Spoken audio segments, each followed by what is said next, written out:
여러분 안녕하십니까? 뉴스데스크 강원입니다. 9명의 사상자를 낸 동해 토바 펜션은 지난해 실시한 미신고 숙박시설 조사에서 누락된 것으로 나타났습니다. 동해시는 지난해 9월 보건복지부가 온라인 중개 플랫폼을 통해 미신고 숙박시설을 적발하고 지난 11월에는 동해시 자체적으로 인터넷 모니터링 전수조사를 실시했지만 사고가 난 시설은 2번의 조사에서 모두 빠져 있었다고 밝혔습니다.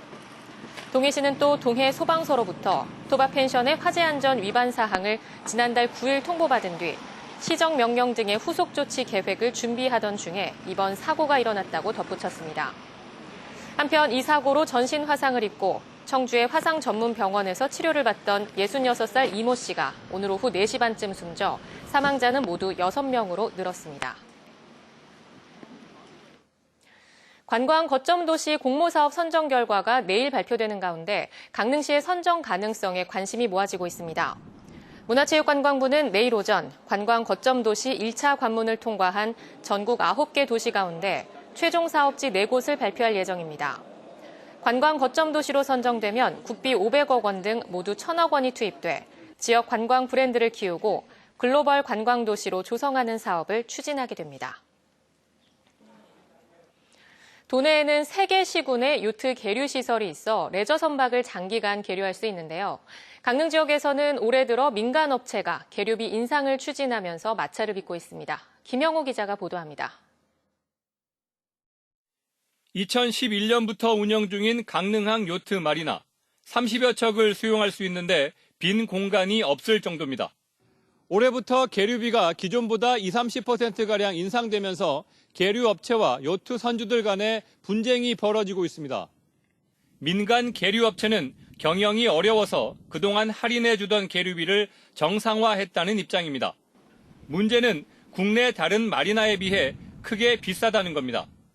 9m에서 10m 길이 선박을 기준으로 도내 다른 곳보다 3배가량 비싸고 국내 마리나 항만의 계류장보다도 2배가량 비쌉니다. 선주들은 안전시설마저 제대로 갖춰져 있지 않은 상황이라며 계류비 인상에 반발하고 있습니다. 계류비에 비해서 너무 시설 자체가 너무 낙후되어 있고 지적을 하면은 너가 싫으면 나가라 이런 식으로 얘기를 하니까 저희 입장에서는 소비자 입장에서는 어떻게 갈 데도 없고 좀 답답한 입장이죠. 마리나법을 적용받는 마리나 항만은 사용료 등을 해양수산부 장관에게 신고하고 이용자 편의를 고려해 요금을 정하도록 돼 있습니다. 하지만 단순 계류장은 민간업체가 신고한 요금의 요율과 징수 방법 등을 제재할 근거가 없습니다. 민간업자가 알아서 신고하는 거지 이게 저희가 적정하다 적정하지 않다 이렇게는 할 수 없게끔 그런 근거가 없습니다. 계류장 이용자들은 분쟁 조정까지 신청했지만 정부 관련 기관도 도움이 안 되기는 마찬가지였습니다. 강제력이 없고 사실상 조정이라는 것 자체가 당사자들의 의사에 기초해서 이루어지는 부분이기 때문에 강릉항에서는 지난해 계류시설의 안전 문제와 건물의 위법 사항 등도 지적됐지만 별다른 개선은 없는 상태입니다. MBC 뉴스 김영호입니다. 오는 3월 25일부터 축산농가를 대상으로 토양오염을 막기 위해 퇴비를 숙성해서 살포하는 퇴비 부숙도 검사가 의무화됩니다. 가축 분뇨를 퇴비화해 배출하는 농가는 부숙도 기준을 준수해야 하는데 농가마다 준비가 부족한 상황입니다. 이용 기자입니다. 40년 넘게 소를 키우는 축산농가입니다. 3월부터 시행될 퇴비 부숙도 검사 의무화를 앞두고 고민이 많습니다. 오는 3월 25일부터 가축 분뇨를 자가 처리하는 농가는 환경부 고시에 따라 퇴비를 일정 단계 이상 썩히고 숙성해서 살포하는 부숙도 기준을 준수해야 합니다. 축사 규모에 따라 6개월에서 1년 주기로 시료를 채취해 검사를 받아야 합니다. 농가들은 고품질 퇴비를 만들고 축산 악취를 줄이자는 취지에는 공감하지만 아직 준비가 덜 됐다고 호소합니다.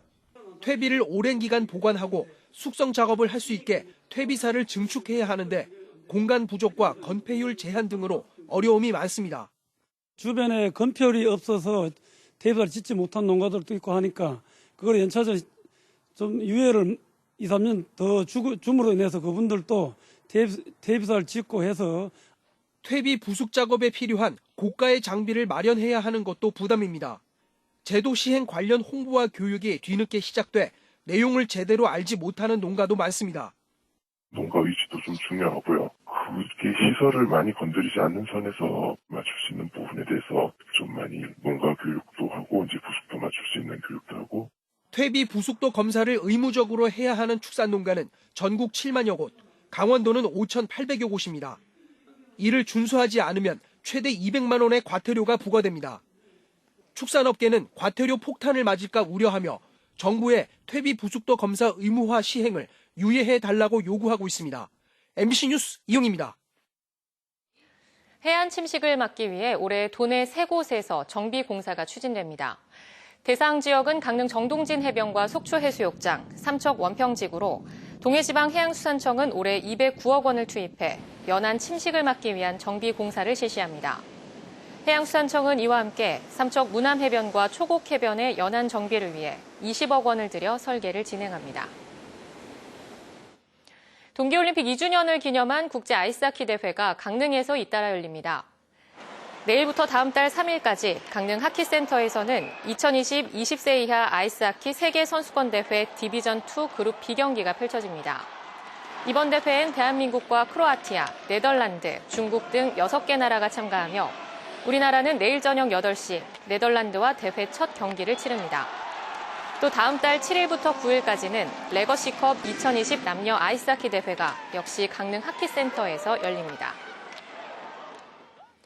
강원FC가 신종 코로나 바이러스 유행으로 중국 전지훈련을 취소하고 국내로 변경했습니다. 강원FC 선수단 35명은 다음 달 2일부터 22일까지 중국 광저우에서 2차 전지훈련을 실시할 계획이었지만 신종 코로나 바이러스 유행으로 경남 거제로 전지훈련지를 변경했습니다. 올 시즌 아시아 챔피언스리그 출전에 재도전하는 강원FC는 오는 2월 29일 대구와 원정 개막전을 치릅니다. 올해 태백산 눈축제 기간에 태백산을 찾은 등산객이 큰 폭으로 줄어들었습니다. 태백산 국립공원 사무소에 따르면 눈축제가 열린 지난 10일부터 19일까지 등산객은 14만 5천여 명으로 지난해 눈축제 기간에 비해 16.4% 감소했습니다. 산악인들은 이번 겨울 들어 눈이 거의 내리지 않은 영향으로 보고 있습니다. 대기오염 측정 차량이 다음 달부터 정상 운영됩니다. 강원도는 대기오염 물질 측정기가 없는 지역의 대기질을 측정하고 국제 행사와 지역 축제 장소 등에서 정확한 대기질 자료를 얻기 위해 다음 달부터 대기오염 이동 측정 차량을 운행한다고 밝혔습니다. 이 차량이 측정할 수 있는 분야는 대기오염 물질 6개 항목과 기상요소 4개 항목으로 도시 대기 측정소와 같은 기능을 수행할 수 있습니다. 강릉 지역에서 최근 5년 동안 축구장 2천여 개 넓이의 산림이 산불로 소실된 것으로 나타났습니다.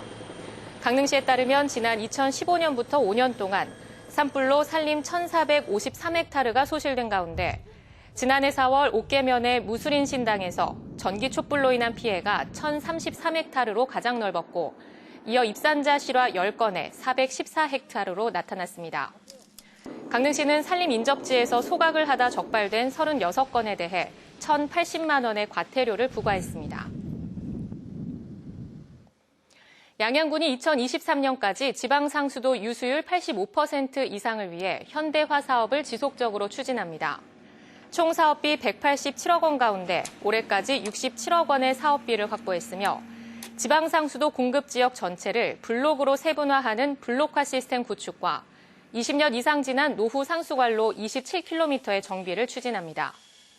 양양군에는 347km의 상수관로가 설치돼 있으며 20년 이상 된 노후 상수관으로 인한 누수율이 26%에 이르고 있습니다. 설 명절 직후인 내일 전국의 축산시설을 대상으로 일제 소독이 실시됩니다. 농림축산식품부는 설 연휴 기간 대규모 이동 이후 발생할 수 있는 가축 전염병의 예방을 위해 일제 소독을 시행한다고 밝혔습니다. 강원뉴스 마칩니다. 시청해주신 여러분 고맙습니다.